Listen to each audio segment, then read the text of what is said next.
একটা পুরুষের শখের নারী হচ্ছে ৩ জন। কে কে আপনারা বলতে পারেন? আসলে একটা পুরুষের শখের নারী ৩ জন। তা হচ্ছে প্রথমত তার মা, দ্বিতীয়ত তার মেয়ে, এরপরে তার স্ত্রী। এর ভিতর ৩ জন নারীর ভিতর ২ জন হচ্ছে তার ব্লাড কালেকশনের সাথে জড়িত, আর একজন হচ্ছে তার বউ, যার সাথে কোনো রকম কোনো ব্লাড কালেকশন নেই, কোনো সম্পর্ক নেই, আগে কোনো সম্পর্ক ছিল না।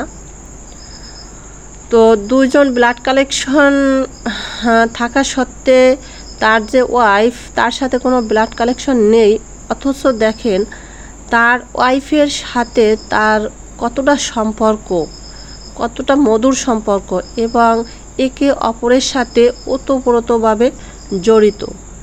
একজন অন্যজন ছাড়া কিন্তু একদমই থাকতে পারে না, একজন অন্যকে ছাড়া কিন্তু একদমই চলা সম্ভব নয়।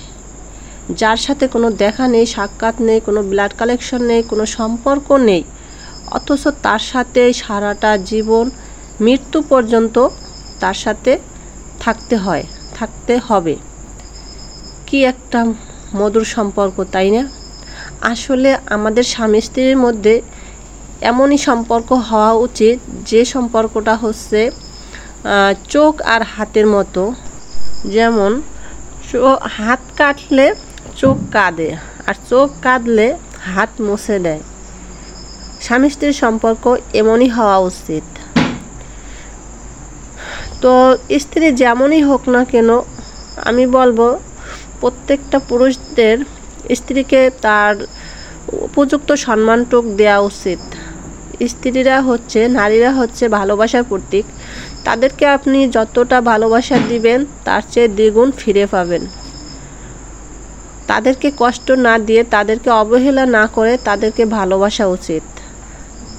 তাদেরকে যত ভালোবাসবেন ততই আপনার মঙ্গল বা আপনার সংসারে সুখ ফিরে আসবে।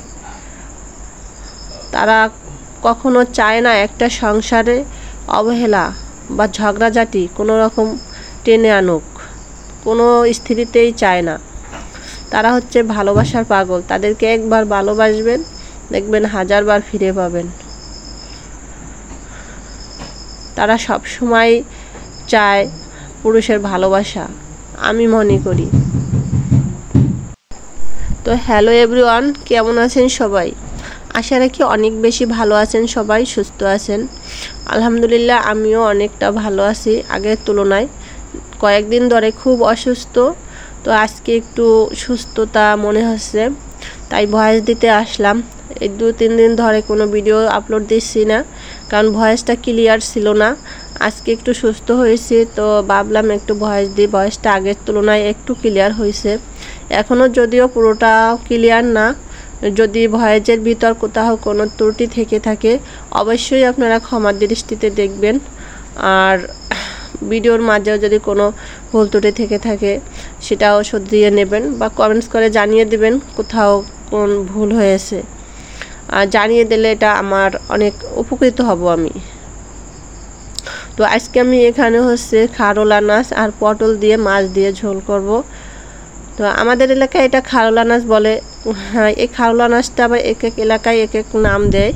তো কার এলাকায় কোন নামে পরিচিত অবশ্যই কমেন্টসে জানাবেন। আর এখানে যে খারোলটাকে তো আমি ঝোলের পানি দিয়ে দিছি, সব ধরনের মশলা দিয়ে কষিয়ে ভালোভাবে তরকারিটা কিন্তু কষিয়ে নিলাম। সবজি যত আপনি কষাবেন ততই কিন্তু স্বাদ লাগবে বেশি। তো আমি সবজিটা কষিয়ে ঝোলের পানি দিয়ে কত সময় ঢেকে রেখে এখন মাছটাও দিয়ে দিলাম। আর এই তো তরকারি কিন্তু আমার হয়ে গেছে। এখন একটা বাটিতে আমি নামিয়ে নিলাম। তো দেখেন আমার আজকে রেসিপিটা কেমন হয়েছে। যদি রেসিপিতে বা রান্নাবান্নায় কোথাও ভুল ত্রুটি থেকে থাকে অবশ্যই ক্ষমার দৃষ্টিতে দেখবেন। আর কেমন হয়েছে ভিডিওটা অবশ্যই কমেন্টসে জানাবেন। ফ্রেন্ডস ফ্যামিলিদের মাঝে শেয়ার করে ভিডিওটি দেখার সুযোগ করে দেবেন তাদেরকেও।